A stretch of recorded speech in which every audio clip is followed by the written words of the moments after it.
Ladies and gentlemen, today we honor a giant among men. Today we honor a wise teacher, an inspiring leader, a true visionary. Dr. King was a powerful figure of destiny, of sacrifice, and of vision. Few people in the long history of our nation can surpass or equal his accomplishment, his reason, or his selfless dedication to the cause of social justice and peace. Sometimes there are speeches that are so powerful and so meaningful that they belong to the whole world. Such are the words of Dr. King as he spoke in front of the Lincoln Memorial on August 28, 1963, in front of 250,000 civil rights supporters. Today, here, 50 years later, no matter how many times we read the words, no matter how many times we hear Dr. King's resounding voice, no matter how many times we view the speech on YouTube, on television, his words never become diluted. His words never lose their meaning or fail to inspire. The power of Dr. King's words and the strength of the ideas belong to us today. We have the duty to lead the way in the continued pursuit of this dream. My friends, Dr. King had more than just a dream. He had the love and the faith to act. In honor of the 50th anniversary of Dr. King's I Have a Dream speech, Jesse Dunphy will recall these words. Mr. Dunphy.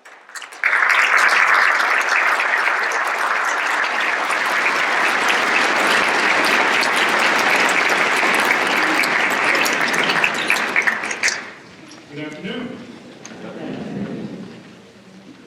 So imagine that Dr. King is coming through me this afternoon.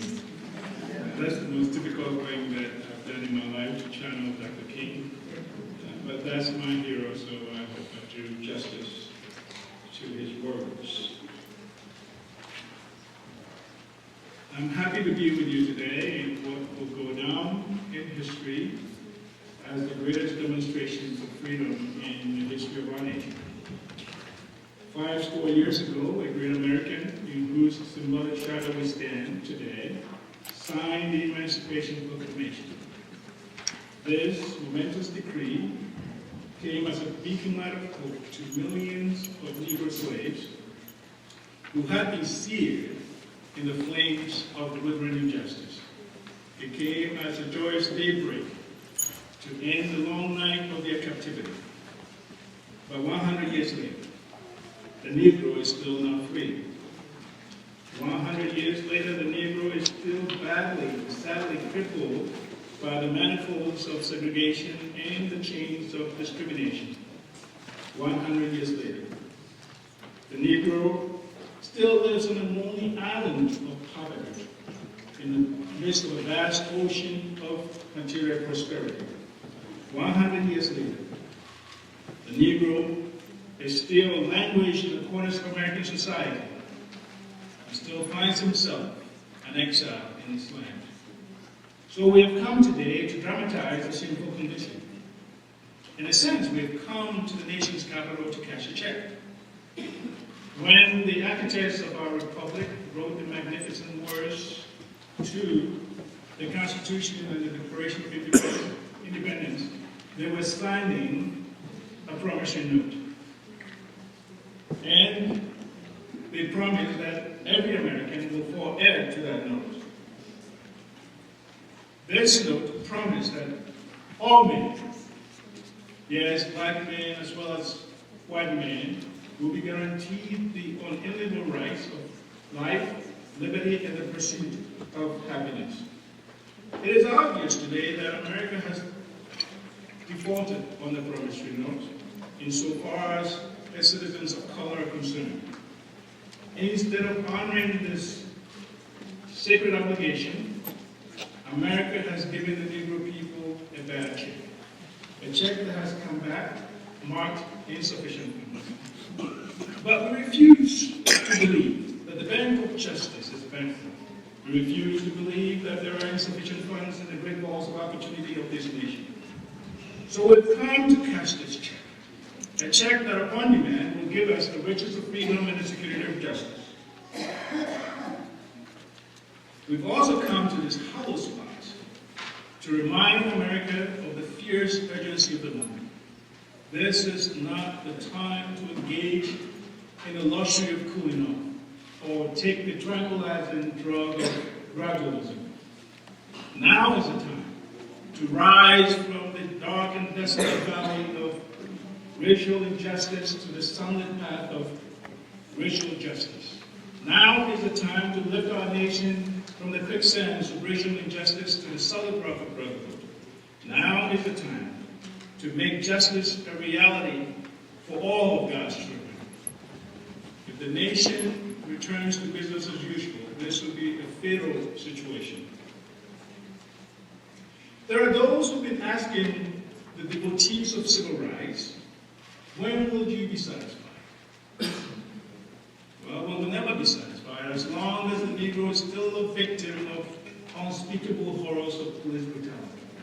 We will never be satisfied as long as our bodies, heavy with the fatigue of travel, cannot gain lodging in the hotels of the highways and the hotels of the city.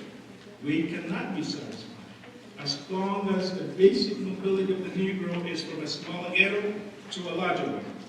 We will not be satisfied as long as our children are stripped of their selfhood and robbed of their dignity by signs stating for whites only.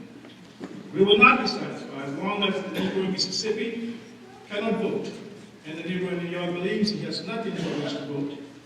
No, we will not be satisfied. We are not satisfied until justice rolls down like waters and righteousness like a mighty stream. Martin, tell us about the dream. So I said to you today, my friends, even though we face the difficulties of today and tomorrow, I still have a dream. It is a dream that is deeply rooted in the American dream. I have a dream that one day this country will rise up to live out the true meaning of its creed. We hold these truths to be self-evident, that all men are created equal. I have a dream that one day on the red hills of Georgia, sons of former slaves and sons of former slave owners will be able to sit down together at the table of brotherhood. I have a dream today that one day in the state of Mississippi, a state sweltering with the heat of oppression and the heat of injustice, will be transformed into an oasis of freedom and justice. I have a dream today. I have a dream that one day my 4 little children will be able to live in a country where they will not be judged by the color of their skin, but by the content of their character. I have a dream that one day in the state of Alabama, with its vicious racists, and with its governors having his lips dripping words of interposition and notification, right there in Alabama, little black boys and little black girls will be able to join hands with little white boys and little white girls as sisters and brothers. I have a dream that one day every valley shall be exalted, and every hill and mountain shall be made low. The rough places shall be made plain, and the crooked places made straight. And the glory of the Lord shall be revealed, and all flesh shall see it together. This is our hope. This is the faith that I brought to the south with. With this faith, we'll be able to hew out of the mountain of despair a stone of hope. With this faith, we'll be able to transform the jangling discords of our nation into a beautiful symphony of brotherhood.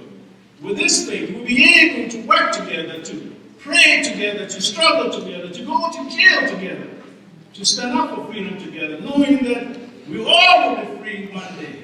And this is the day that all of God's children will be able to sing a new meaning I sing. Land where my fathers died, land of the Pilgrim's pride. From every mountainside, let freedom ring.